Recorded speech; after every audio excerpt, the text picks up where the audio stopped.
বিন মালিকের মা আনাস বিন মালিককে রাসূলুল্লাহর নিকট নিয়ে আসলেন।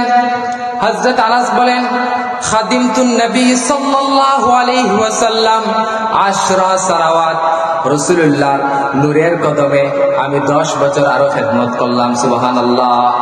আনাস বিন মালিকের বয়স ছিল মাত্র 10, আরো 10 বছর তিনি খেদমত করলেন।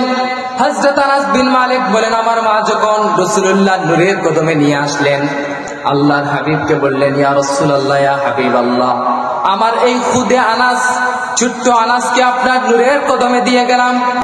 ইয়া রাসূলুল্লাহ, আপনার নূরময় জবান থেকে আমার আনাসের জন্য দোয়া করেন, আমি আনাসের মা যেন শুনতে পাই এখন। সুবহানাল্লাহ।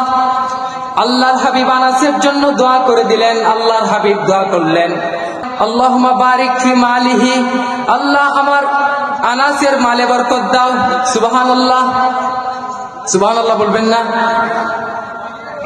আল্লাহর হাবিব বললে, আল্লাহ পাক আমার আনাসকে তুমি মালে বরকত দাও, হায়াতের মধ্যে বরকত দাও। সুবহানাল্লাহ। ওয়াকফির জামবা, তার জিন্দেগির সব গুনাহ মাফ করে দাও,